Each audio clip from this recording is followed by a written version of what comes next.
Hello, Star Wars fans. You know, there are just 61 days until Christmas 2022. Oh, the countdown is getting real. We're right down to the very end. And today we've got a bunch of news to talk about.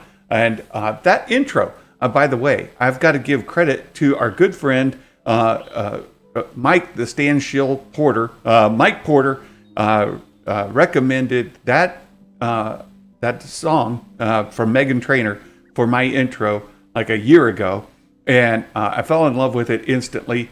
And yes, Mike, she does have a new album out. I've been listening to it this week. I'm a big Meghan Trainor fan, so that's. I hate Christmas.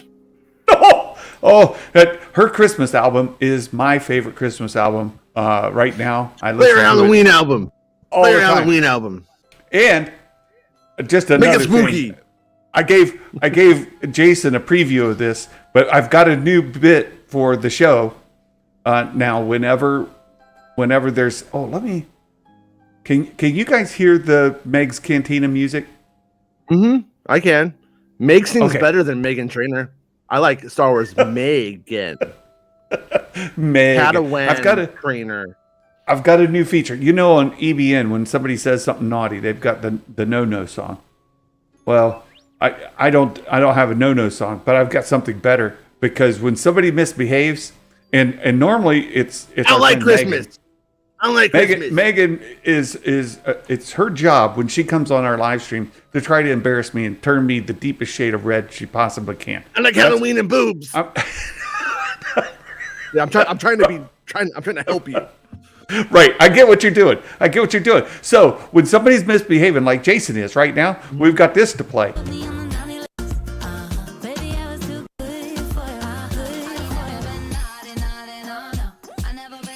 That guy right there. I can't imagine going into the studio going, yes, the naughty list. This is it. I love it. And I was joking in Discord in our group chat this morning that I'm just going to call that the Megan song. You know, it has dual meaning. Meghan Trainor did it, but it's also Meg. Yeah. She's naughty. She's all the time trying to get me embarrassed. And she does a really good job of it. New Megan. That's this is a miscarriage of justice. Mad Max is here. Good to see you, Mad Max. Hey, I've been trying to work out a schedule to appear on Movie Madness Entertainment's Saturday night show. On the Thunderdome. You know, Saturdays I typically reserve for family time. I've got Santa visits coming up, and then this last time I was ready, but he was out of town, and we just haven't got our schedules synced up, and hopefully we'll be able to do that at some point. Hey, after you play that song, can you look at people and go, "You got Santatized"? Yeah, huh? No, come on. Lean into it. It's so good. Hey, we've got a lot of stories today, and I wish there was a better feature for, like, you know, thumbs up and thumbs down as far as like on content. We could do we could do little polls. Do you think it's true or false? But and maybe I just need to have a graphic that I can put up on the screen, like you know, a green thumbs up or a red thumbs down, and I can put it on there, because we have a couple of stories that are blatantly false, that are tremendously spun for the negativity. And Jason, you've already been hitting on it for a couple of days, but I have. Yes, you have. We're going to lean into it a little more, and I just live my life moment to moment. I don't know what's going on, really. I don't know where I'm at right now. You're like, what did I say yesterday? I don't remember what I said. I just know somebody's mad about it somewhere. So you know what? We have the naughty list champion herself available to join the stream. We'll bring Megan, the real Megan, onto the stream to join us today. But we've got a couple of stories. The one that we could kind of take right off the bat, we put it on the thumbnail, is Disney has gagged Kathleen Kennedy about talking about movie releases. What? She's not allowed to talk about movies anymore. Disney's prohibited her from talking about movie schedules. Kathy, you've been really bad, and you can't talk about it anymore. Oh, come on, Disney! Come on! No, Kathy, you're bad, and if you don't watch it, Jon Favreau's gonna have your job. These people, where do they come up with it? We'll talk about it.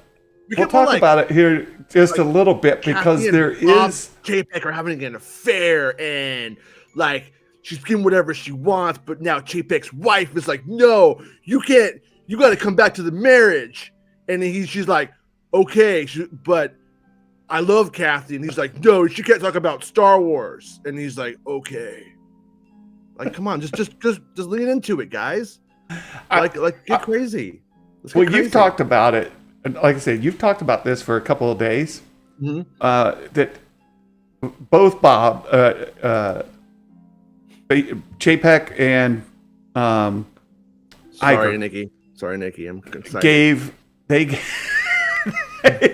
They gave a kind of marching orders to all their studios.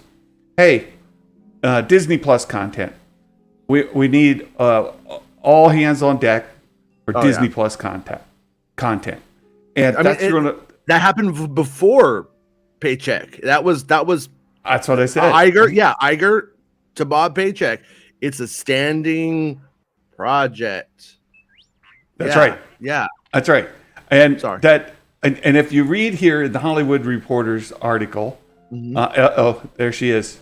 You ready? And maybe we should just do this as like an intro for Meg. Anytime she joins the stream, we'll just, Star Wars Meg. We'll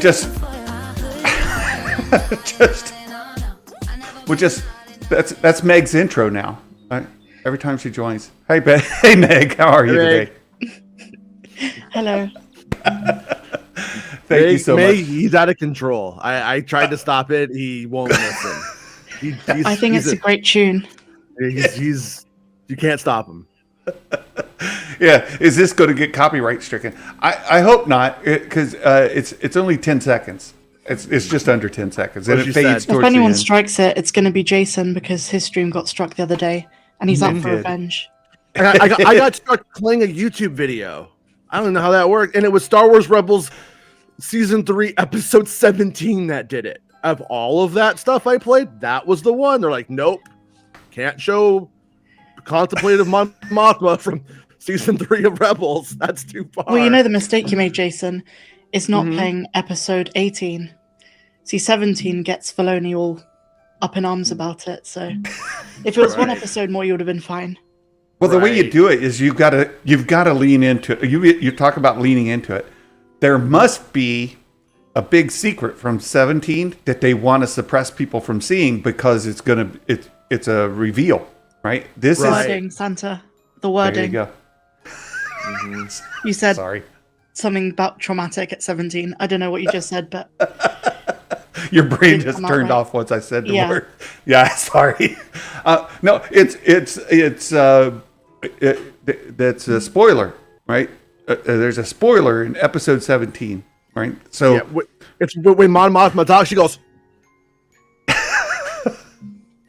It's gonna be in episode 8 of Andor. Mon Mothma is gonna reprise the role from season 317, right? Is that what you said? She gets the blue shadow virus, and now she really moves like a Star Wars Rebels character. It's all canon. It's all canon. Oh, funny. But so this story, I think, gets spun from this. And Jason, you've been talking about it too. It says Disney pressed pause on Star Wars theatrical plans following The Rise of Skywalker, with the studio focusing on streaming TV. Again, you've been reporting this for a couple days. This isn't new. This is old news. I mean, it's the way it's been. But the way that it gets spun in this story that came out earlier this week is Disney has put a gag order on Kathleen Kennedy from talking about Star Wars movies and it's just a blatant mistelling of what happened, right? Yeah, I don't buy it for 1 second. Not even. It doesn't. That's just not really how things work. I mean, it's just not how it works. And at the same time, Kathleen Kennedy doesn't talk to you or anybody at all. Well, So yeah, they gagged her. She won't talk about things at events that she doesn't go to.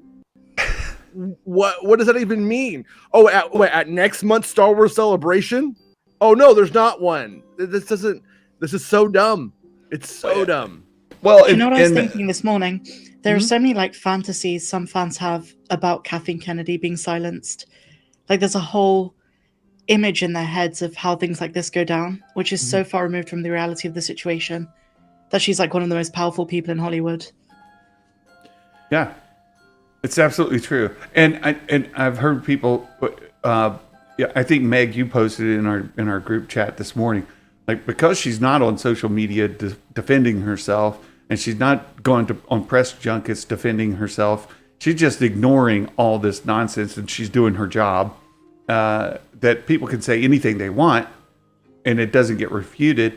And then people are taking this story, they spin it to the narrative that they want to hear or they want to get views and clicks on social media, and then that becomes a story, and then that gets run by all the grifters, and they make it truth when there's no truth in it.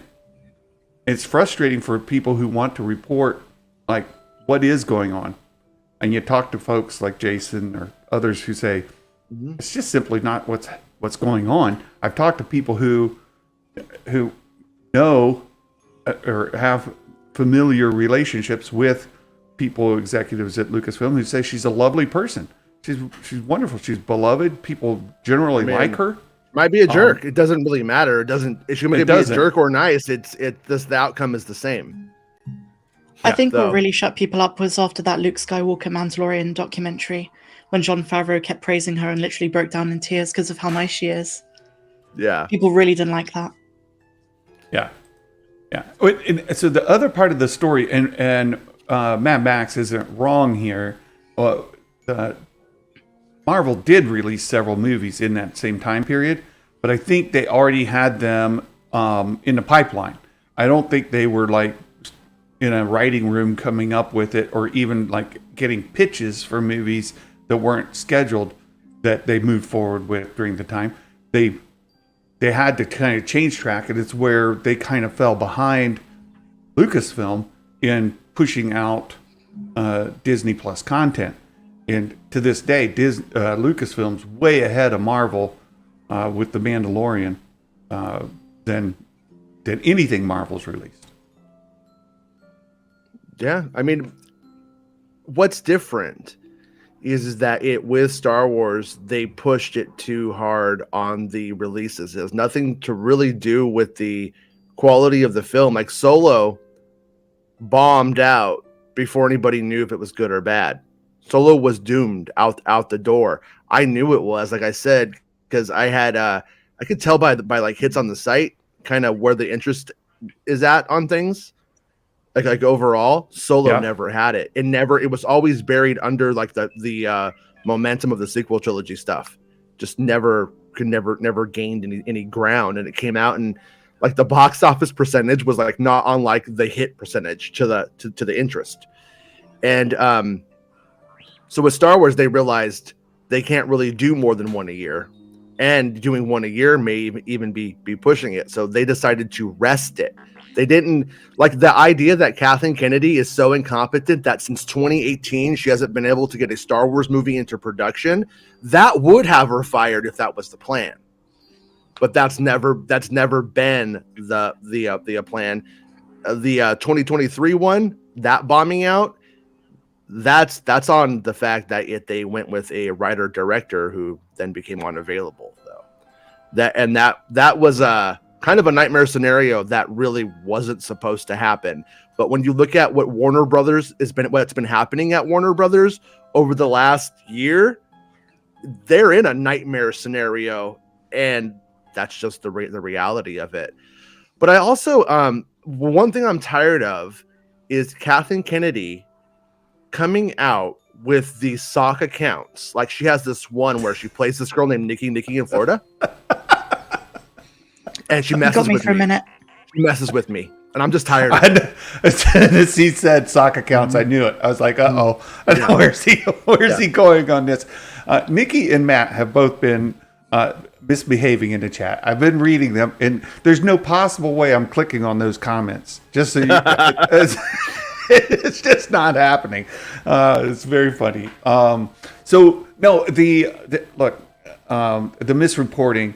There's a narrative, and we want to get into the Andor stuff, and we get away from the false stories here in a moment. But there's a narrative. Nobody is watching Andor. I was watching Matt Risman and X-Wing the other day. Well, nobody watches it. There's a few of us out here, but in mass, nobody's watching it. Nobody's talking about it, and it's simply not true. Now, there's a little hyperbole in that comment because it's performing lower than, say, Mandalorian and some other shows. But right now, and even when She-Hulk was on, it was the number one Disney Plus show of all Disney Plus content. Is it number one amongst all streaming shows? No, but it is number one Disney Plus. The weekly trend is going up week over week, and it's gaining traction, not losing. Where you have other shows that come maybe out of the gate strong and then they ebb off.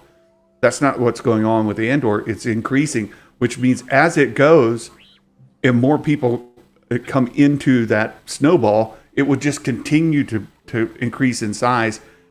And I believe, well after it concludes, it'll still be in the top 10 as it kind of continues its momentum. I think it'll definitely be top 10, but there's a whole host of reasons Star Wars generally is underperforming.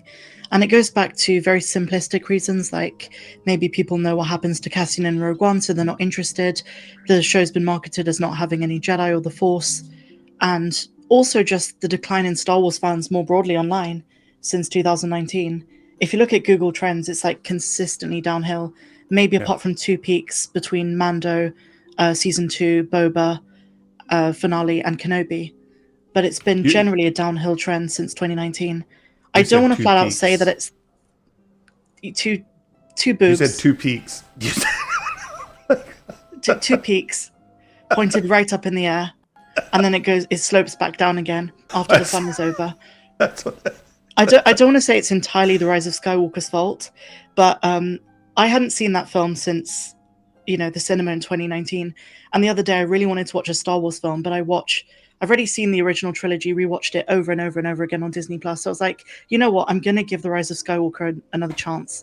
And I couldn't believe I was saying it. It felt so dirty. I closed the curtains, looked out the window, make sure no other Star Wars fans were looking in. And I looked at Rise of Skywalker. I put my finger down the screen being like, we're going to do this privately. We're going to do this right. I asked it if it had protection. I pressed play.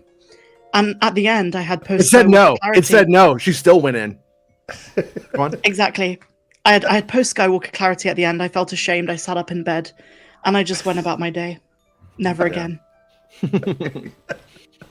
I don't remember your question, Santa. Sorry. I don't know. I don't either. I got lost on the two peaks, and that's it. I don't know. New Mount Tantais. I don't know what came about that. Brackington, you can't deny engagement on YouTube. Google Trends is down. That's 100% true, Brackington. And what I'm saying is that the narrative that nobody's watching is false. Compared to films, the TV shows have never ever done anything anywhere near what films do. Like Mandalorian stuff, Mandalorian scoops, even just to like put it into context. Star Wars needs movies to be super big. It can't just do it on TV. But this is a project that Disney is willing to sacrifice these years with Star Wars in this way to build up Disney Plus, because it's the only place you can get it.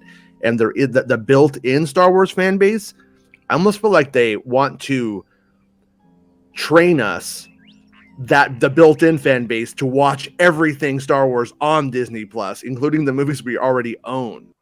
I think that's like a part of it. Not to get too conspiratorial, but it does kind of make sense. But we'll have to see. We'll have to see when the next movie starts to come out, if that actually goes anywhere. That's right. And look, we have friends of the channel, folks who we've talked to one-on-one in person, and who have said, look, they just have an apathy. Nikki's not wrong. There's some people just like, I just simply don't care about this. But does that mean nobody's watching? No. And this maybe the hate channels have burnt themselves out because it's so boring. Well, it's more than so that, predictable.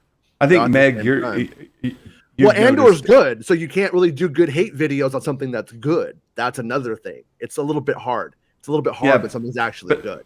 Meg, are your numbers reflective of some apathy around Andor as well? Well, here's the thing. I'm a channel that makes videos based on what I want to talk about and what I'm passionate about. So I was always like going into it with like this approach where I expected Andor videos to not perform well, but I was going to see it through. But some of my best videos over the last 2 weeks have been Andor videos, and those have been increasing week after week after week. So I definitely think the interest is growing. Well, this is what we see. So we have Parrot Analytics, which kind of kicked this whole thing off because of the bad report. But it says it's 32.5 times the demand of average TV series in the United States. So of average TV series, it's in the top 0.2% of all TV series demand in the United States. In the 30-day average, it's increasing in demand. And here you can see that charted, right, is increasing weekly demand trend for title versus spy action average. The demand is going up. It's the 99 point, so it's in the top 1% of action and adventure genre. Again, what does that, is it competing against 5? Is it competing against 50? We don't know, but it's just to say that, look, the analytics are showing that it is high and that it is trending up, right? So credit to Jason for pointing that website to me, and Jason is gone dark. He's gone. I guess he's got some work going on in the front yard. He mentioned it right before we came on. So that aligns with what you're saying, Meg. Like over the last couple of weeks, the trending on your Andor content is increasing. I've noticed the same on Star Wars Explained, Star Wars Theory, and a few other channels that I kind of follow, that the trend has been going upwards. Like there's been much more interest. The first 2 weeks were like really slow in terms of viewership, but then it's just been uphill since pretty much the heist, which was like 2 or 3 weeks ago. Right. So I think it's very interesting. Fitz. Kathleen came and got he didn't shell hard enough. his shell power is decreased. So there's other show, and you covered this on your video today, Meg.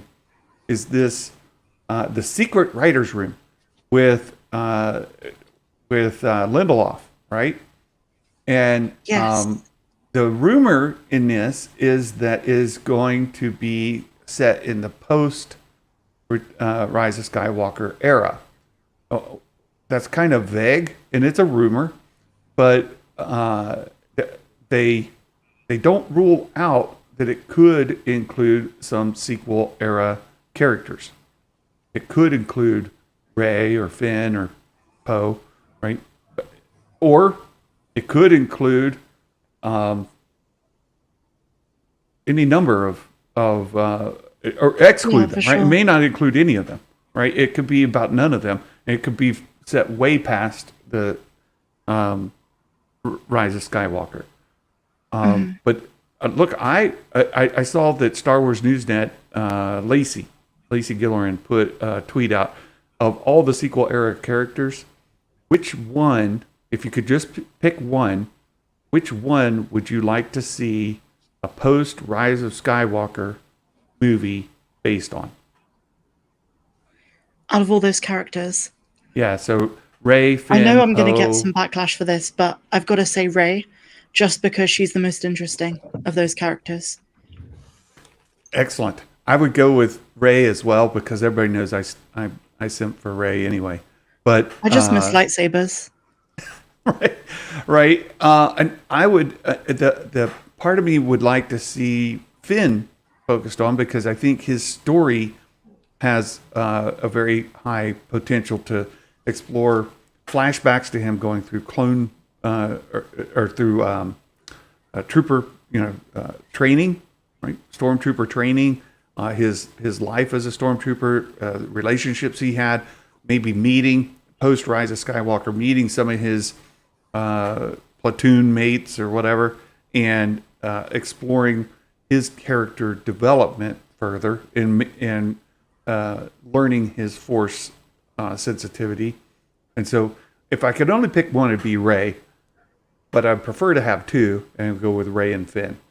Jason, if you were only able to pick one sequel era or post Rise of Skywalker, so when I say post Rise of Skywalker, I'm like, well, that kind of leaves out some characters, right? If it's not Jedi based, I would just go with Poe. Nikki's very upset she can't get the Holdo show. Actually, I'm going to take it back for Nikki. I'm going to pick Kelly Marie Tran. You know what? I'm going to change my answer to Poe because, okay, I'll tell you why. So I have not seen Daisy Ridley in too many things, but recently I saw the 2 films she did after Star Wars. She's probably done more, but I saw 2 of them. Mm-hmm. And I hate to say it, but she's kind of the same character in everything. Yeah. She's kind of like the Adam Sandler of, okay, that's a bit harsh. No one's like Adam Sandler. She's too pretty to be an Adam Sandler. I mean, come on. Yeah, exactly. She's just a bit like, she's got like one personality no matter which character she plays. Whereas Oscar Isaac's a really, really, really talented actor. So I'm going to say Poe. Excellent. Yeah. One thing about that I wanted to hit on, if it's okay, about this piece is this is not an organic leak, in my opinion. This is the studio, someone from the studio going to the trades and literally releasing this information, which is really funny because it's the exact opposite of what those fake stories were saying. This is a planted story, all the way down to when it goes and it lays out the sequel trilogy characters. That's a marketing thing. Like, there's so many marketing things in this piece, in both of these pieces the last couple of days, that I'm like, these I don't think these leaks are like leaks. I think I said they're planned. And I don't think we're going to see necessarily any of these characters, but it is just talking about the opportunity of the era, you guys. Like, just so you guys know, everything is meant to get people excited about the future. Jason, all I heard there was Palpatine's going to come back again. Right. Somehow he can do it. I hope not. Oh, like I would love to see Rey and Finn going out and exploring Force sensitives, maybe Each other's starting bodies. another type. Well, Yeah. I've been more of a Finn Rey than a Reylo. I'm not a Reylo. I am a bit of a Finn Rey. How about a high Ray? No? Okay. How about a Ray Tico? Right? Yeah. I mean, I don't know, but I'm more of a Finn Rey. What about a Ray Patine? Actually, that sounded really bad out loud. That's going to get you kicked off YouTube. Yeah, a Ray Palpatine is what I meant to say. And the I question, did not see that coming. No, you didn't. You walked right into it. It's like cobwebs. You're like, ah. I saw the question. Matt Risman said, if they're not continuing the Skywalker story, could it be about Rey? And because she adopted the Skywalker name. I think the Skywalker saga, and I was thinking about this as well, the Skywalker saga to me is Palpatine and Anakin from the Phantom Menace through the end, and I wish that they had done more with Anakin in the sequels, or at least in Rise of Skywalker. But whatever, they didn't. But in my mind, it's that. And Rey, while she took on the Skywalker name, adopted it as a family name, she is not a Skywalker, but she is a Palpatine. And I think, just my own opinion, it has to stop with her. No Rey babies, right? I want no Rey babies, because then it could always say Rey babies. Man, I did. This is really sounding like stuff that's going to get you demonetized. I just don't want to see that opened for potential to go forward. Yeah, I want to end it and let's move forward with the story. But to some people, Star Wars is Palpatine and Skywalker. The end. And if it's not Palpatine and Skywalker, it's not really Star Wars. So there's some contradiction there. Well, that was the last movie they made, was a Skywalker movie, a Skywalker saga film with Rey. The next movie they make, I don't think it's going to be a Skywalker movie with Rey. I think the idea is to do something else. I think this is like a whole different kind of spin. So I hope it's not, because if it is, it's just going to kind of. I'm not a fan of Episode 9, but if they were to do it, the only reason to do it would be to like clean it up, and I don't think that they're going to. I think they're just going to leave it and then do 10, 11, 12 once the demand is there, and it will be in about 5 years. I think that many of the complaints with the sequels is they didn't develop the characters enough in those movies. The potential for character development didn't meet the execution for character development. Ben being one, Rey being another, and certainly you could take that on any individual character, that their story could have been developed much more. And the potential moving out of the post-Rise of Skywalker era is to do that, to develop those characters into fully arced out. If you've not seen Episode 9 recently, I recommend you go back and do so, because it's worse than you remember. Like, the somehow Palpatine returned line comes out of nowhere. He's not even like, oh, do you guys remember the Emperor when I was like 2? Well, he's back. Poe's just like, ugh. Like, as if he's saying, like, he's got a cold. Like, ugh, Palpatine's returned. Somehow, my herpes has returned. Look, and he has this big old sore, and it's Palpatine, little Palpatine on him. Yeah. Yeah, and any disease you can relate to, Jason. Yeah, that's fair. That's fair. Matt, the next movie needs to be Bix, a Ferrix story. No, Jason's not going to say no to that. I'm not. That's a good idea.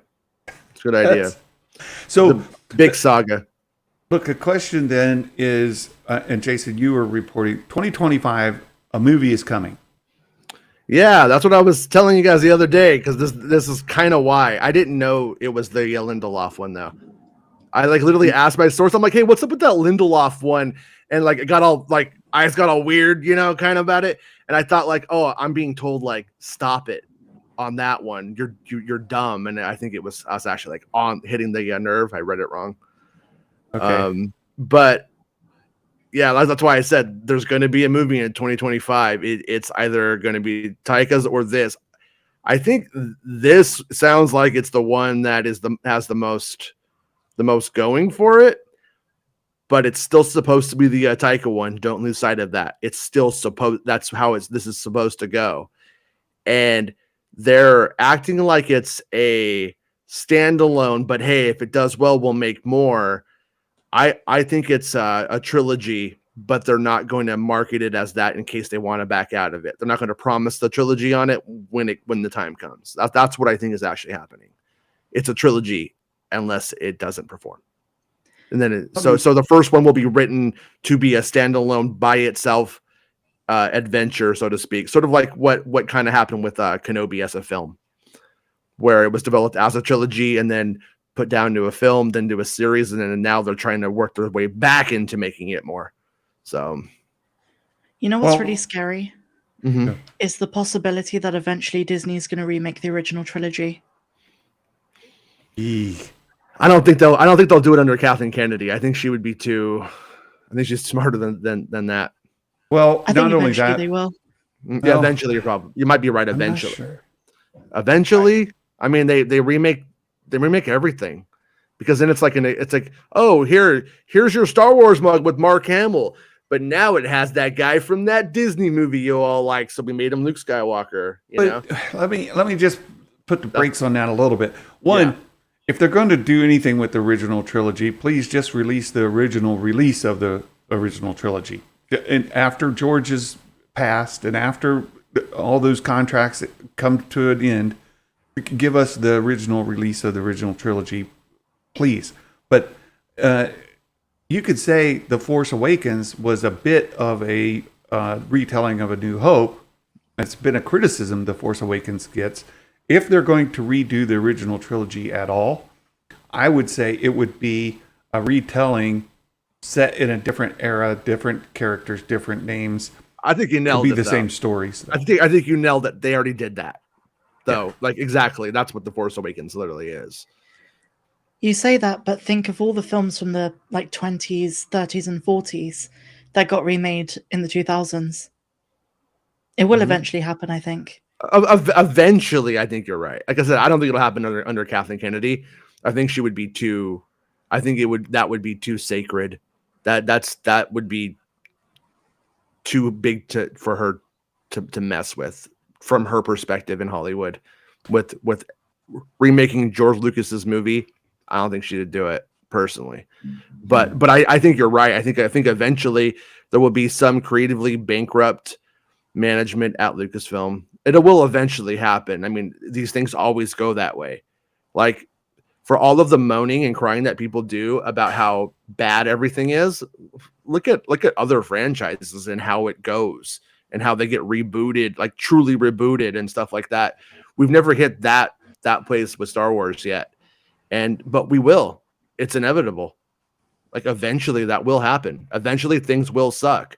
Someone will come in and make us a slew of truly bad films, not your hyperbolic, I do this because working on YouTube is more fun than working at Jack in the Box people. They will go well out and just mess it up, and then that will be somebody's lame idea.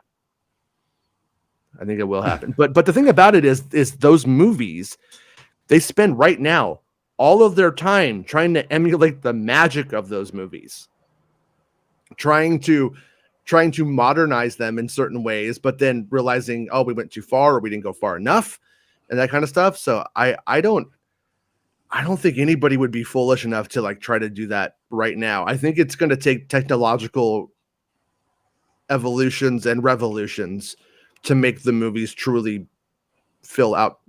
be outdated in a way where they do or should just be remade to keep up. I'm not sure if they're there anytime soon, personally, but I don't think there'll be a new release of A New Hope with different actors playing the roles in the same story. I don't think that'll happen. I could be wrong, but I mean, they are making Beetlejuice. Give it a decade. Maybe not a decade. Give it half a century. Quentin, $2. Thank you for the super chat, Quentin. KK doesn't want that smoke from the fans. Yeah, I just don't see it happening anytime soon. Maybe in a decade, but I still think no. I think they would just call it Star Wars Episode 11, whatever. I don't know. The next bit of story I wanted to go through, and this is another of those rumor stories, and is that Ezra Bridger is going to get his own solo Star Wars series after Ahsoka. Now, I talked to Jason just before the stream. This was kind of ginned up by Daniel RPK. It says Says there seems to be a great time to be a Star Wars fan. Not even considering the fact Mandalorian's on the horizon. Fans will have more Star Wars content to consume from the live-action Ahsoka Tano series. D23, they were talking about the casting. And then, according to Industry Insider, Daniel RPK, not only will Ermin Esfandi be appearing as Ezra, the actor is also apparently signed to lead his own live-action Star Wars show down the line, too. I would love an Ezra series. I kind of feel like this is all kind of very good guesswork rather than it being like an actual thing. Do you remember how a lot of, what was the name? Small Screen predicted like a lot of the Mandalorian season 2, and a whole bunch of things came out afterwards to be like, it was just good guesswork. I feel like this is exactly the same thing. Like you can't help but feel that that's where Filoni's going to take this. If he can do an Ahsoka series, he's going to do an Ezra series. I could look. There's space for it. And remember the rumor of if Ezra dies, let's all laugh at this report though for eternity. Think about it. I don't think that's going to happen, but okay. But there was the rumors back on the series being the continuation of Rebels. Right? They were supposed to have, what was the name of it even? And then everything blew up with Gina Carano. Star Wars Rebels, but there's no Rebels Rangers anymore. of the New Republic. Rangers of the New Republic. That was it. Thank you, Meg.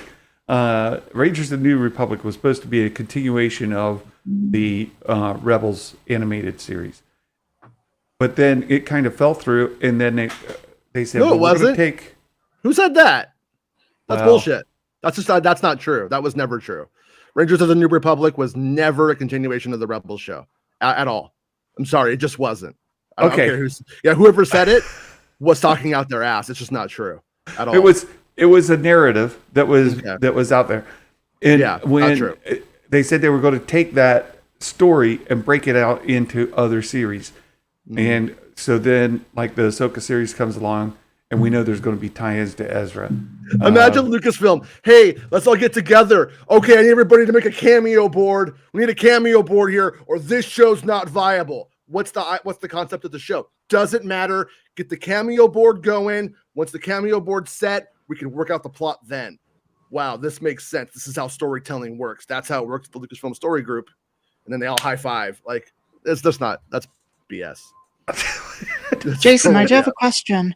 You were once talking about a spin-off series with Cobb Vanth. That was Rangers of the New Republic. Cobb Vanth was the main character of Rangers. So do you think that was while Gina was still there or after Gina? Gina was going to be in the show as a cast member, but Gina wasn't even the main character. Seriously? Seriously. Because they literally marketed it as like, this is her big spin-off Alderaan series. No, that's the fans did that. They didn't do that. That was Gina Carano was going to be in the show, and then eventually they were just like, this is gonna have too much junk with it after the stuff that they went through with her, and then they were going to just retitle. They were going to act like they canceled it and retitle the show, and then Kathleen Kennedy started saying that they were just going to assimilate the plots into The Mandalorian. I don't even know if that's true, though. It might be. But they were just going to retitle the show and make it something else. So when Cobb Vanth comes back, I think after that is when they're going to move on with the concepts. I don't think it's dead. I think it's just not going to be called Rangers of the New Republic. I think some of the setup stories are probably going to be in the next season of The Mandalorian, and then they're going to spin it from there. I think that's what's actually happening, but I could be wrong, because when I was talking about that with a source, they didn't really know what was going on. Not the source, Lucasfilm didn't really know what they were going to do yet. So, do you think there'll be more Mando spin-offs after Skeleton Crew? Yeah, I do. I do. I think they're going to. I think there's going to be a lot over. I think Mandalorian's going to be their way of just branching out, and then those will eventually spawn their own things. Like, for instance, if this Ezra series pans out, if it is real, it does happen, then you would have Ezra spinning off from Ahsoka, and then Ezra may spin off, then Ezra begot Sabine, and Sabine begot Hera, and then it just keeps going with shows. But that kind of concept. But but that earlier stuff, that was just never a thing. Oh, one last thing, because I'm sorry, I have a leak in my front yard, and the plumber is here. It's the city side. I'm good. I don't have to pay for anything. This is great. Now, this morning when you told us you had a leak in your front yard, I thought it was one of your sources who showed up at your house. That's honestly what went through my head. I was like, what? Wait, what's coming? The one thing I wanted to say, because you moved on from the earlier article, one thing I wanted to say about that article, though, on the show, was they were talking about a secret writer's room. Yeah. Pretty sure that's just the Lucasfilm Story Group, you guys. I'm pretty sure that's not a secret writer's room. Well, it apparently it ginned up right after the celebration. Mm-hmm. So they got some folks together in a room. But there's like a lot of people from the Lucasfilm Story Group are in that. I think there's just people in the Lucasfilm Story Group that people don't realize are part of the Lucasfilm Story Group. So let me ask this, because it came up in some conversation recently that I was listening to online from another show that airs Monday nights. They were saying that this is a bit of a Hail Mary scramble to get something together, and oh crap, what are we going to do? So let's get everybody together and throw stuff at the wall and see what we can figure out. It's a Hail Mary scramble from a year ago. That's what they're saying. It's a Hail Mary scramble from a year ago where they had to interview about 100 people to come in and become a celebration. Wasn't a year ago, was it? No, it wasn't. But that's not. Don't get hung up on that. I'm serious. It's stupid. That's not. I think these people know how filmmaking works. They're either stupid or they don't know how filmmaking works. It's one of the two. Either way, I'm going to say it's disingenuous and not worth anybody's time. I don't know why anybody listens to people who say stupid things like that. A lot of stupid things get said. I say stupid things all the time, but at least they're just not, out my ass. I mean, that's what that is. This is a scramble. What are you talking? It's not a scramble. They didn't even announce this to you or to me or to anybody. It's not a scramble. And once again, the Taika movie is happening, though. I don't think the Taika movie is not going to be the next film, though. I think it's likely going to be. But the thing that people don't realize, because this is how filmmaking works, you don't just write a script. You write 4, 5, 6, sometimes even 7 of these things before it's greenlit. So Taika has to come to them with a draft of the script that gets greenlit. Taika's movie is not just greenlit because he's Taika Waititi and he's hot. You know what I mean? That's not what it's about. His script still has to. So if Taika's script comes in, they're like, you know what? This isn't working. This doesn't work. And then they look at it and they're like, this is going to need like at least 2. I think if it needs 2 revisions passed beyond what is submitted, I don't think they make it. And so, but this is also Taika Waititi writing with Christy Cairns. It's not going to. I think it's going to get greenlit. I think they're going to have their ducks in a row at that time. The idea that these people can't turn in their homework on time is absurd. They do way too much cocaine to not make that work in Hollywood. You know what I mean? Like, trust me. If you got your bachelor's degree, they're getting a bachelor's degree every year in Hollywood. That's how producers work. That's how producing and writing works. I'm sorry, but that's what they're all doing. I'm not saying Taika is doing it, but man, I got parties. And so I think it would be foolish probably to bet against them not getting their movie made, but it does still have to get greenlit. It's not. Yeah. It's not greenlit. He's even said as much, and people took it as a joke. It wasn't a joke. I don't know why they all took it as a joke. He's like literally saying they might reject it. And it was like, reject you. You're Taika Waititi. And like, no, they could literally reject it because it's just not like up to snuff to go into production. They don't want to do a thing where they end up at, down at Pinewood, for instance. And then all of a sudden they're like, we got to fire Taika Waititi from a Star Wars movie because it's not working. They don't want to go through all of that and deal with that kind of stuff again. So I don't think movies will be going into production until the scripts are in shooting draft form, like solid shooting draft form. I think that is the goal. Sometimes they will project out, oh, Solo, a Star Wars story, yeah, we're gonna have that will be very solid by the time we go to shoot, and it's like the Kasdan's turning in the script right before they go to shoot. And then the directors are like not on the same page as the writers. They're like, we didn't hire Lawrence Kasdan and his son to write this to have you rewrite it. That doesn't make sense. And they're like, what do you want? That's how we do things. So they're trying not to do that. And it's also why they've went out and hired a director to converse with the writers on this one. But like I said, I don't know about that full. I think this is the Lucasfilm Story Group. I think the Lucasfilm Story Group has grown and it's changed a lot. And well, I agree with that. So what I'm kind of taking from what you just said is a lesson learned out of Solo 2. Let's not wait till the whole movie shot and then get an idea that it's not working. Yeah. Right? So you wait until you know that it's going to work and then you go shoot it. And the Taika movie is probably going to be volume centric. It's another thing that may be going against it is when they planted this story though, there's a lot of discourse busting language in there. They didn't mention the volume, but they did mention we want to have everything planned out. So what happened with the last one doesn't happen with this one. That's not how scripts work. That's what happens when a story is given to the trades. When they're literally trying to bust a discourse, which is what it's doing. We're planning this one all the way out. So we don't do it again. What happened with episode 9? That's just not, like I said, me and Bestman Bulletin, we were both playing video games when the story broke and we were read it together. We were laughing. We're like, this is a plant, right? This is a plant for sure. This isn't organic. So yeah. So read that as the unofficial press release is how I would look at it.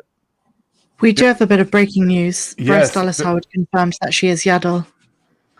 Not only that, but I just got a thing from Matt Risman. Star Wars just tweeted this. We got another Yaddle? preview here. Bro, that's not Yaddle. No, put on the Yaddle, please. They just tweeted out this other preview. Tales of the Light, and then it'd be what? Tales of the Dark, right? Yeah, and the Dark. Another preview for the Tales of the Jedi that's dropping tonight. Pretty exciting. There, let's see if we can see it again. It's Star Wars, but they all have tails. Well, no. The first line in this is interesting. That's what Taika said. You must face death, Ahsoka. Right. And I think that's Anakin talking to her. I haven't listened to the audio yet, but we'll let it play. I might be the minority here, but I'm just watching this for Yaddle. I'm more of a Rebels person than Clone Wars. I don't really care too much about young Ahsoka. Well, I think you know that you're the biggest Yaddle stan I've on never the planet, right? agreed and disagreed with Meg so much at the same time. I'm like, yeah, she's here for Yaddle. Me too. And then I'm like, well, you don't like the Clone Wars? Whatever, Meg. I've really tried with the Clone Wars. I've really tried. Yeah, it just doesn't work for you. I just get so bored. Season 7 and 5 and 7 are good, like the Mandalorian-centric ones as well.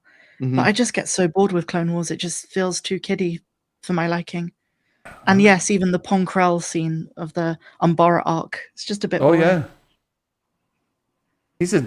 Oh, okay. Well, let's not go down that rabbit hole. Let's not today. But Tales of the Jedi. I saw Nikki ask earlier, do you think there'll be more popping tomorrow on Andor episode 8 or on Tales of the Jedi?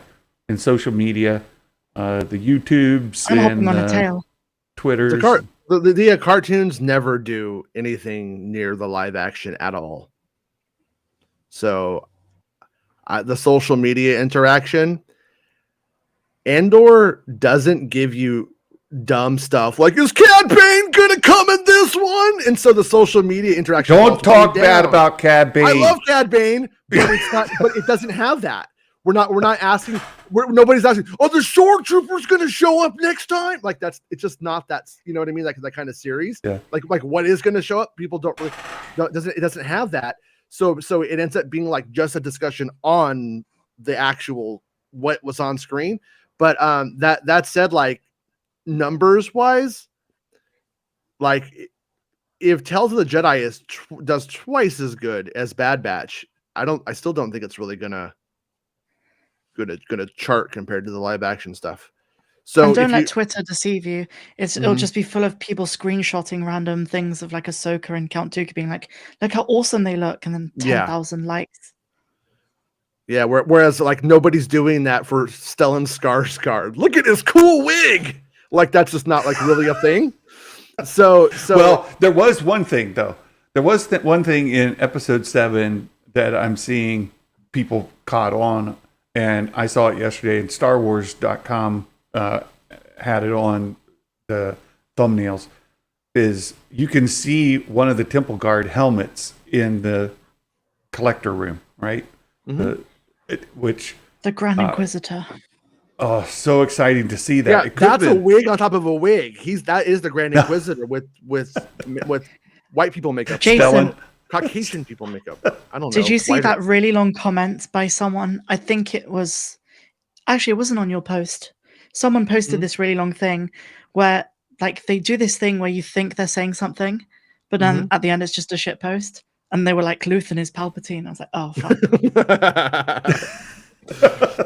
He does have the hair. He's got the Phantom Menace hair.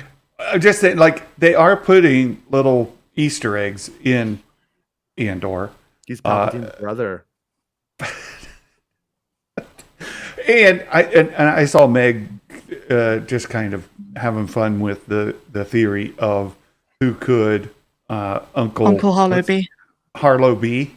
I think he's just Uncle Harlow. I don't think he's anybody, because the one thing is, and just if you guys haven't RuPaul followed that, for Uncle Harlow. Can you imagine Uncle Harlow shows up and it's RuPaul? That'd be badass. Meg's been having fun with different theories, like is Uncle Harlow really Sheev, right, in disguise as somebody else?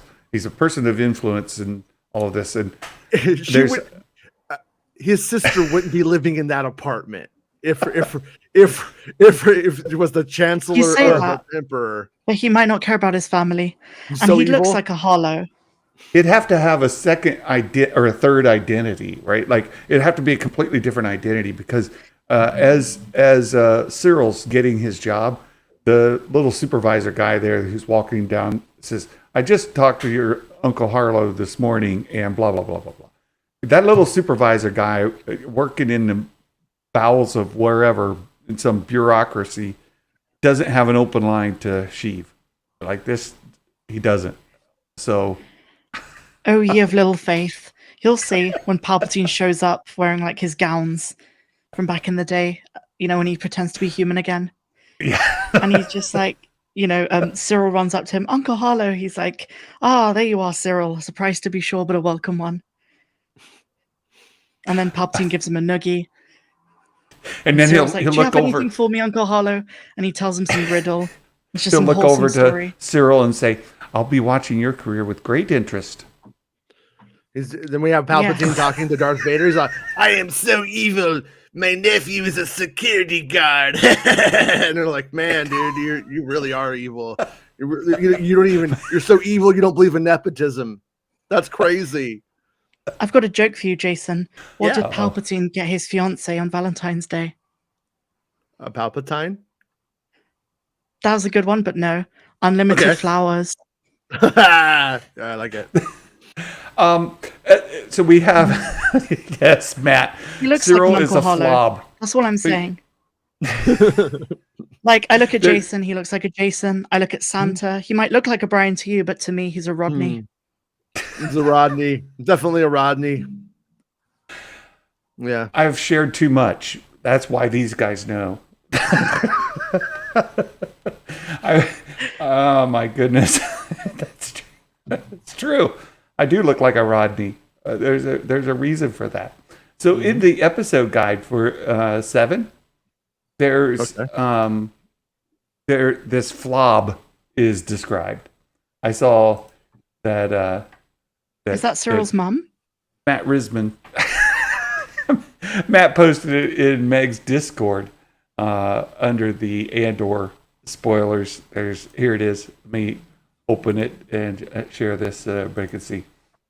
So there's this scene here. Let me flob. Max Rodney Grinder. A functionary within the Imperial Bureau of Standards. Flob's world is filled with such concerns as weights, gauges, redundancies, verification, other matters of bureaucratic record keeping. Cyril is a flob. That's true. It's Flob. Flob. So anyway, where do you think we're going in this 3-part arc? I have a theory, and we'll kind of transition to some predictions for tonight's episode. We're starting a new 3-part arc. Right? The safe money is prison is going to be involved. But what does the 3-part arc culminate in? What is it about? That's a good question. Nobody knows. It's too hard. No, I think he's going to get. Was obviously going to end up in the prison. I'm kind of wondering. So, I thought he was sent there to get something from the prison. Now I'm kind of thinking that maybe they want to get him out of the prison because people talk in prison sometimes. I heard you can't really speak in there though. Supposedly, like you can't really talk. It's like really, really difficult to speak to one another in that prison. So I'm kind of wondering though if it's about like busting him out, and then they're gonna end up. Bespin had a story saying that Melchi was on that one planet, that beach planet. So I think we're gonna end up back there somehow, and I'm trying to figure that out. How do we end up back on? I can't remember what it's called, but the one with the cool music. Oh, Nymos. Yeah, Nymos. Like we're gonna end up back there for in some way, and it sounded like that's where he meets him, and so I can't really. So it's like really kind of a hard story to figure out at this point. But I mean, I think it's going to culminate with the insurrection on Ferrix, and we even saw like that clip of Bix going like essentially let's get him, right? And so we have to get him into the system, out of the system, and then maybe with the weapons that they stole from the cache back to Ferrix for a larger insurrection, which will then bring the Empire even harder down on the rest of the galaxy and make people even madder. And because that's what Luthen's plan is. So I think that's kind of the story right now. In my head, anyways, that's the story I'm watching, that I think I'm watching. I think also Vel goes looking for Cassian on Ferrix. But I have a feeling that after Cassian breaks out of prison, he forgot his iPad charger at his mum's. So he's got to go back for it. I want to bring this up too real quick. In episode 7, there was this bit of inconsistency. So as she's swiping the cards with their sentence on it, what it says on the card doesn't match what she says. What they stamp on the cards, these are just dumb Easter eggs. And Jason, you pointed out that no, it was actually another group that I'm in a chat with. Mm-hmm. Our friend David Tree from All the Cool Stuff over in London. He knows people who were part of the production crew and all that. And one of the names on here is one of his friends. And he knew this. So they come up with the Easter egg mentions that they're not in universe, right? That what's on these cards, so if you translate them from Arabic to English, is not in universe. It doesn't have anything to do with the story. For the casual viewer, sure, that's got their sentencing on it. For the people who are nerdy enough to break it down and translate it, not the case. It's Richard Stevenson, sentenced for 5 years, and Keith Seymour, who is a concept artist. 25 years. This is just an inside joke for people who worked on this show. So I saw Thor Skywalker did a fun video on it last night, and we know people who actually know these guys, right? Richard and Keith, and said it was a little bit of an inside joke at them. So that was fun. The thing is, Santa, you're asking all the wrong questions. Yeah. We all need to know if Cassian's new girlfriend on Niamos got her new flavored pisos. Well, that's true. I mean, Because she sent before him he out. went out for a walk, she was like, "We need more pizzos. We ran out of pizzos." That's Right. that's the next series actually. It's Pisos. Did what it's called. Luke ever go back and get the power converters? I mean, things we just don't know. We don't have That's answers. how they should have ended the Rise of Skywalker. Just Luke's ghost on Tatooine. Finally got them. Well, they're going to actually add her ghost to episode 9 in the special edition of episode 9, and she's like she's on Octa going, "You found my Pisos." She's just all cracked out, walking around doing that, and he's like, "Here," and he gives them to her, and then we feel the story is now fully resolved. I'd watch it. I think that the next arc in Andor is going to be setting up the prison break. So we just had the heist, right? The money heist, and there was a setup to culminate in the heist. I think the next 3 is putting together the team, the infiltration, the everything needed to get Cassian out of prison. And so we'll see scenes of Cassian in prison. We'll see Mon Mothma in the Senate in the aftermath of all that's going on there. And same with Luthen and the whole deal with meeting with Saul Guerrera and trying to get the right people to infiltrate in to get him out. And then, so that'll be the 3-part. It'll lead up to the prison break, which is the 2-part finale. That's my guess. I just want best spin scoop on the Imperial Royal Guards and my scoop on Masamida. That's all I want for this week, but I don't think it's going to happen. Well, we Not could till get it later. in the Senate things. And there was, Meg, I think you talked about it in your video about the motivations behind the lady wearing the hood. Clea, her name? yeah. Yeah, Clea. Right. She is obviously a partisan, right? She's like, Cassian needs to die because he knows too much. So I think she's going to be the connection. And I think Luthen is also affiliated with the partisans. And he is intentionally, I saw, I was sent a link to a video. Let me find it here real quick. From, oh, shoot. Wait. It's in my. Was it Generation Tech? It was Alan at It's Generation a great video. Tech. Yeah, that's a really good video. Yeah. Where he's talking about Luthen, and he actually wants things to escalate so that things come to a head and reach a boiling point, right? He's trying to increase the heat. He's trying to make it. Yeah. Yeah. Yeah, no, that's exactly what he wants. Because there's even that moment where Mon Mothma's like, I think it's Mon Mothma's like, people are gonna die, and he's like, yep, because they're gonna die anyway. So it's like, you know, we need to get people angry about what's going on. My whole thing about this season is still on the sister. I'm not buying that. Oh, just forget about your sister. Oh no, just let it go. That doesn't make. I don't think that makes story sense to me.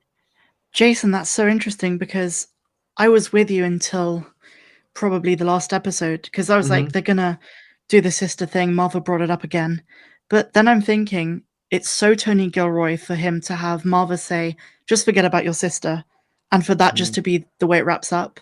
This realization that Andor has to move on. So I'm kind of not going to be surprised if we don't see her. So you think it's simply that combined with him getting arrested, not being able to go anywhere, is just the acceptance of the reality that he lives in, that he doesn't live in a fairy tale where his sister's just out there somewhere. Is that kind of I want idea? to see his sister. You know, it was the first thing we saw in the show on Molana 1. That's the whole reason he got arrested from the Primors and why he's in this position. all this time later. So I kind of am hoping we will see her, but then a part of me thinks that line from Marva was like the wrap up point for that whole subplot. Mm-hmm. Unless there's a reason Marva doesn't want him to go searching.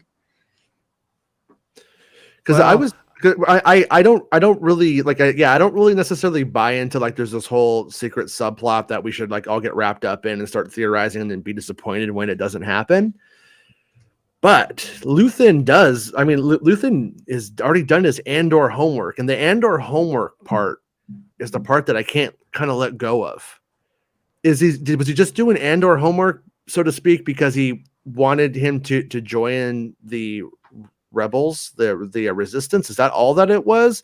Because I don't think he just knew Bix organically. I think he knew Bix because he was scoping out Andor.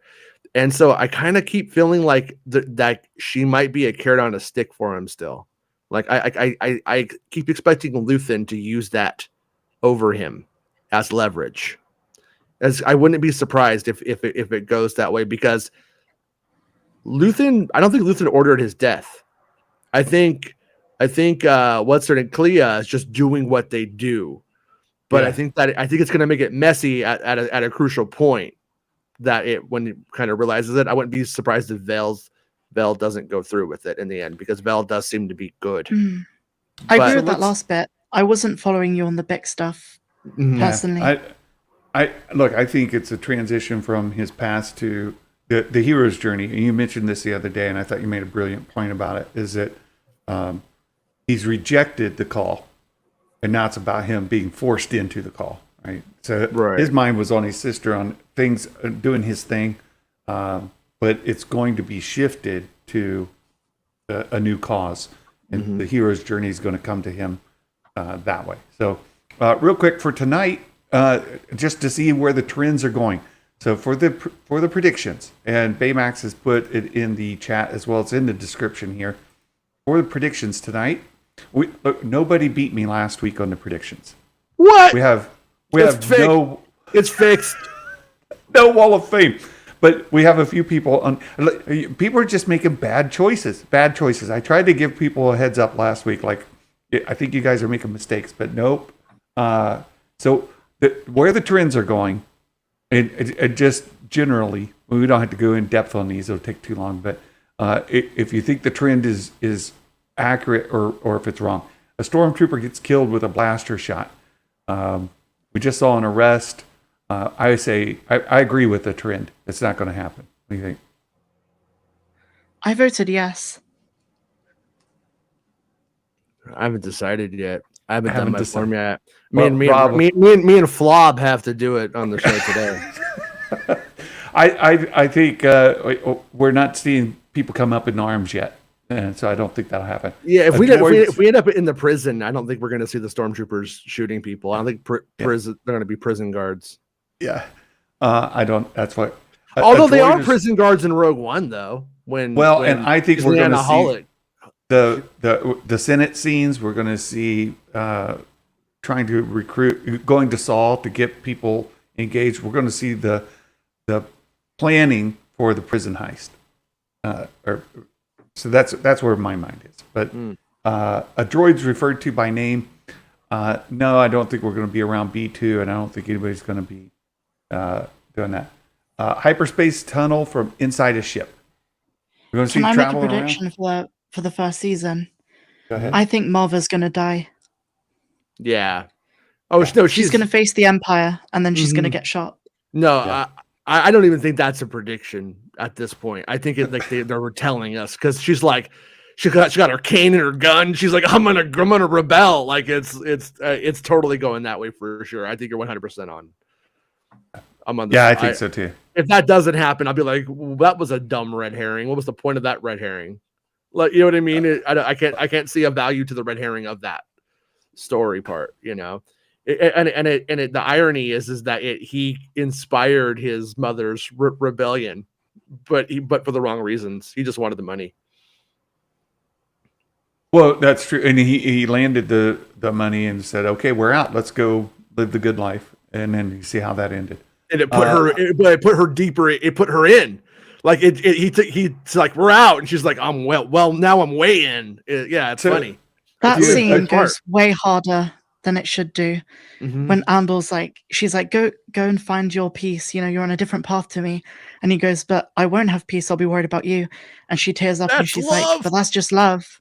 Nothing you can do about that. And in my heart was like, oh, Tony Gilroy, you bastard. Giving you the feels. Not. I shouldn't have said that way. The feels. Feeling me up.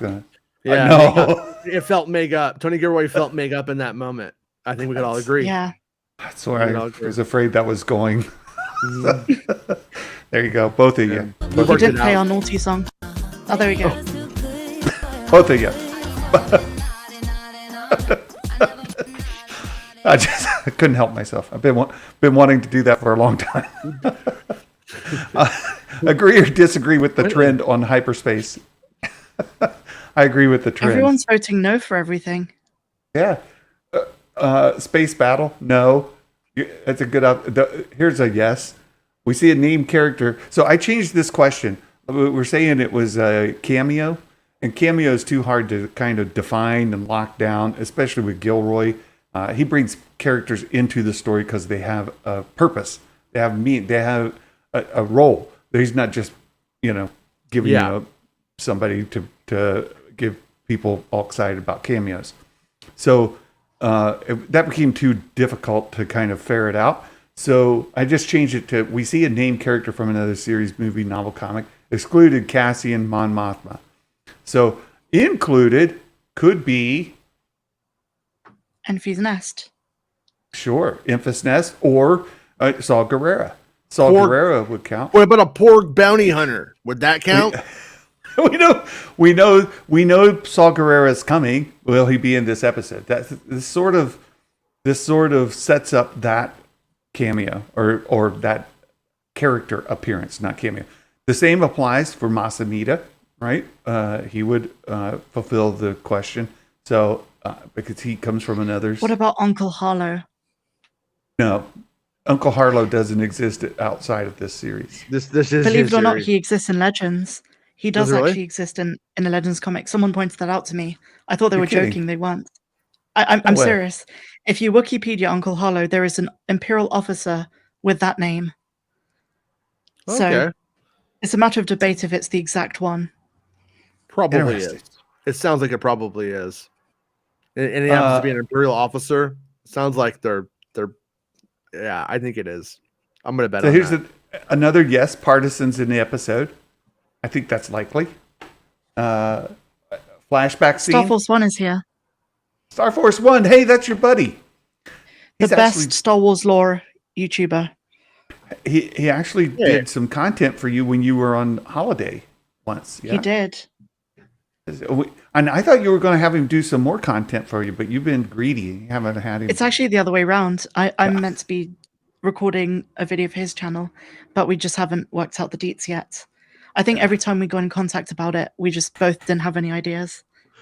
But when you guys are talking, are you like Star Force 1? I'm ready to record, and he's like, "Okay, Star Force 2." Does that happen? No, that'd be cool. Only in Jason's imagination. Okay. I'm gonna imagine that's what's happening when you're busy. You're like, leave me alone. I'm busy.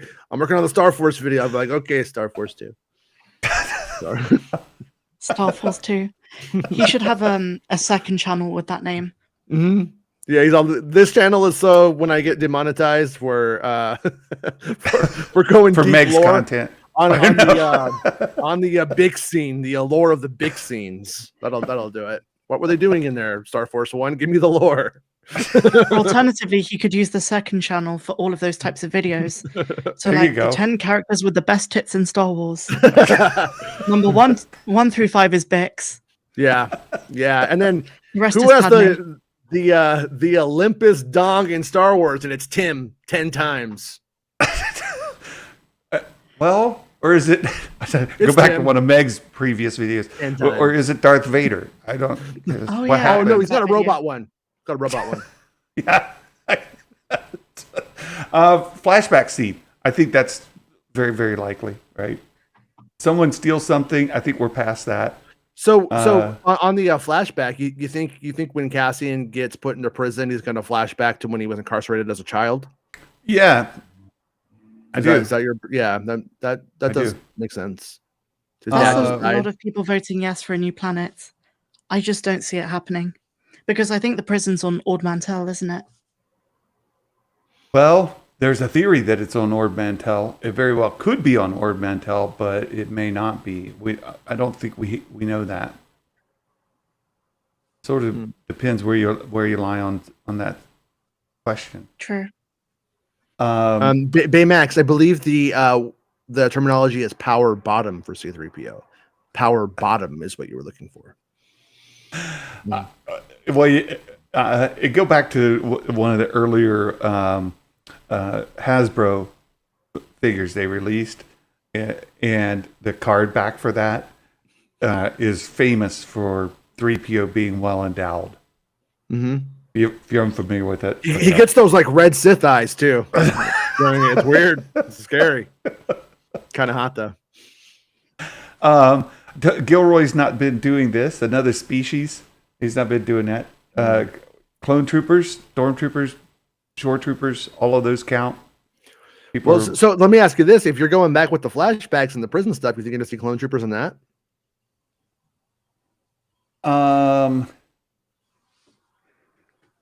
Because that's when he would have been arrested, right? Depends if he sees his arrest or just his incarceration. Yeah. By the way, this is something I thought of the other day. Have they completely decanonized Fest as a planet? Because that was the original homeworld of Andor, and now we know it was Kenari and Ferrix. Well, isn't Fest like what's on the paperwork? No, that's Ferrix, I think. I thought it. Okay, maybe I'm confused. I thought it was Fest on the paperwork, and then that's what I thought it was. Another excuse to watch it again. You might be right. I might be confusing it. Yeah, it's so similar. It's a hard one. Now, last week they name dropped Palpatine it was many Fest. times. It was Fest. Okay. Yeah. So. Star Force One's piping in on it. Last week they name dropped Palpatine several times. We get more Palpatine name drops or in a Palpatine appearance. Is Palpatine going to be presiding over the Senate when Mon Mothma's in giving her speech in front of the full assembly? Can I just say, and I might eat some humble pie for this, I don't understand all the Darth Vader theories. Like, Vader has no interest at this time period within the politics of Coruscant. He'd be out there hunting down surviving Jedi, dealing with the Inquisitors. Nothing to do with, like, Amida or Palpatine. So all the people thinking Vader's going to show up, and there's a remarkable amount of people who think he will. It's like he has no place in this series at all. I come here to think about Padme sometimes. Yeah, why would he be there? That doesn't make sense. Well, if we watch Rebels season 1, he doesn't make an appearance there until the very, very end, right? And this is approximately the same time. And what brought Vader into Rebels season 1? Lothal, Ahsoka, Ezra Bridger. It is Ezra. Cool hair. Right. That was a crazy entrance, though. They all like step aside. He just marches in. Yeah, it was fun. This is my guess on the fill in the blank. Cassian wearing orange. I almost put orange is the new black, but I thought, no. Cassian wearing orange. I just put that. No, I think this is beginning of planning for the prison escape. And so I don't expect it to be the prison escape story arc that's planning for the prison escape, like we saw the planning for the heist of the payroll. So I'm expecting lots of Mon Mothma in, working the Senate side and perhaps getting going and visiting with Saul Guerrero. I don't know. That's dark, Star Force One. What did he say? Star Force. Both Cassian's biological and stepfathers were hung by the Empire. Yeah. Yikes. And they're going to kill us. his adopted mom too, I think, here probably very soon. In fact, I mean, if Andor brings the weapons, for instance, and at some point, and she has just been killed by the Empire, she could be the catalyst for the insurrection on the planet when they kill the old lady that everybody knows on the street and respects and likes. If you think about it, like, this might be a bad analogy, but she might be kind of the Rosa Parks, so to speak, of the incident that really sparks it all. It could be her. I mean, that would be one thing that would piss off a lot of people, a lot of like working class dudes and people. If you kill the old lady, I mean, and there's already a lot of tension. So I could kind of see her being the catalyst. I think that's what I want to predict that, but I don't know if it would be in this next episode. Whoa. So yeah, this is think about the next season, right? We're 5 years, right? It's a 5-year countdown. Mm-hmm. This year is year 5, and then we have next season is 4 3-year arcs, right? Or 4. I got it backwards. Multiplication, how it work? We don't know. I know. I'm like my brain just figured out I did that wrong. Right? It's years 4 3 2 1. Right? Yeah. So 3 story arcs. Yeah. It's right. So a lot of what we're talking about, if this, where's this season end leading us to next season, and then where do we go in the next 4 years in Cassian's story arc? If Marva gets killed, he escapes the prison, all of that, then where are we going with it? Or does it end like a true TV series with a cliffhanger where you're wondering what's going to happen next season? Tune in to find out. So all of Star Wars ends. Yeah, tell us, mate. It'll end with Palpatine facing his window on his Coruscant apartment with Krennic coming in to tell him that Project Stardust is underway. Palpatine's like, bitch, I was finishing my ice cream, go tell Tarkin, and then it cuts to black.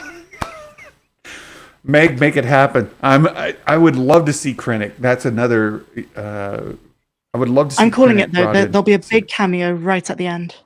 Okay, how about this? Marva wakes up on Naboo and she's fine. All of Star Wars was her dream.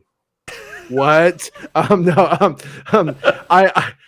kind of think when we get to the next season, my reading of what they've been telling us, I think it's going to get more like Star Wars Rebels in the sense, but for grown-ups. Like we saw Star Wars Rebels, the perspective of how it happens to like kind of like let the all ages audience know how it works.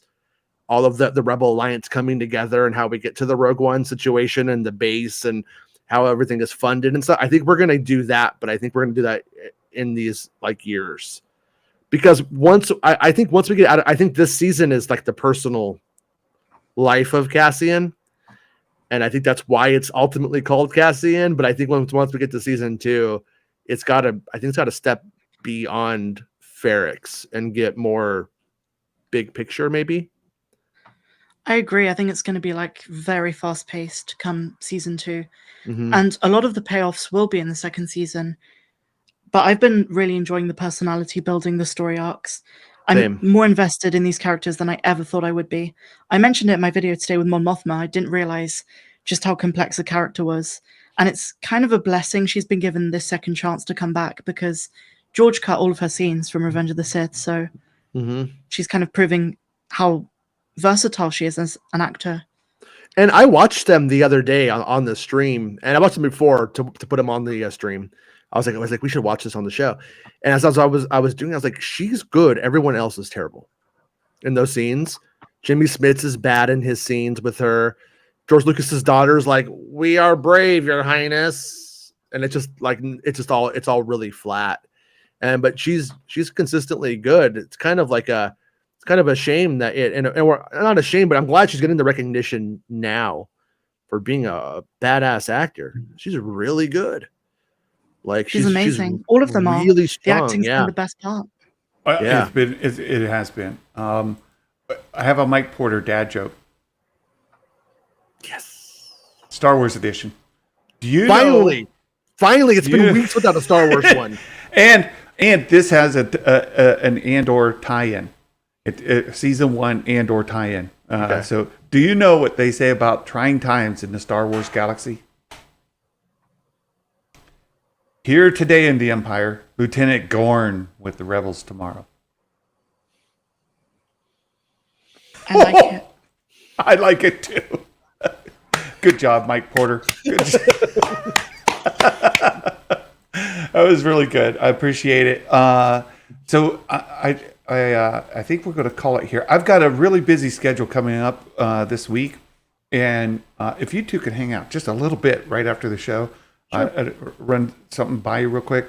But Absolutely. tonight we're packing up the RV and we're headed to North Carolina after our All Bible right. study. So the bad thing is we're going to be somewhere in the middle of the night when Episode 8 drops in Tales of the Jedi. I will not be able to do a watch party for either of those this week, which really sucks. But we're taking some vacation time. We're getting away, and we're going to Making go to sweet North Carolina for a love. week. Making sweet love. I got no time for but- Star Wars. I agree with that. In the dark. No pants in probably the be- RV. It's going. Driving. So uncivilized. Okay. Now- Oh, Guess Jason. we define vacation differently. We'll be somewhere in like West Virginia or Virginia when those air. But Virginia. so that's going to happen. And no, but I will do a reaction video, and we'll go through the prediction scores, but on a recorded. I don't know what my internet's going to be like or any of that. So tomorrow, no live stream. Thursday and Friday are going to be iffy based off of what our Wi-Fi is like there and what kind of service I can get. So you guys just know that. All right. Will you promise me something though? I don't know. If you see a Bigfoot, say Chewbacca, you son of a bitch, and attack him. And fight him and film. Have your wife film it and put it on the internet and say you beat Chewbacca. And the real Bigfoot video will be on the internet, hidden in this dumb Star Wars video that people think's a skit. What do you think? No. Jason, sometimes you answer questions in a way that really makes me tempted to edit a video where we put random questions from Google, like before the clip of you saying the answers, and it would still work. And it would still work. It's sort of, and Meg has asked it now on one of yours, and she's asked it on one of mine about at the end of Empire when Lando Han's clothes, has Lando Han's wearing clothes. Han's clothes, and then some just random. Yeah. Like the So least- our Yeti's real. I think I asked you why Krispy Kremes taste so good. You did. Oh, funny. All right. Well, I think I'm going to call it here. I want to talk to you guys just a second, and We're in then trouble. if I can, I've already reported that. Yes, definitely in trouble. We're being The naughty sent to the list was. headmaster. So What do you call it thank in you America? guys- The principal. The headmaster sounds like a reward to me. Sounds like Oh. Thank you both for being here, and we'll look forward to catching with you guys the next time I'm able. If we can, we'll do another live stream this week, but we'll see how it all works out. Campgrounds are hard to tell, and you just can't know until you get there. So I will let you all know. So we're gonna end the stream here. Thank you all for being here. I hope you have a wonderful day, and until next time, my friends. Ho ho ho! Merry Christmas, and may the Force be with you always. Bye bye.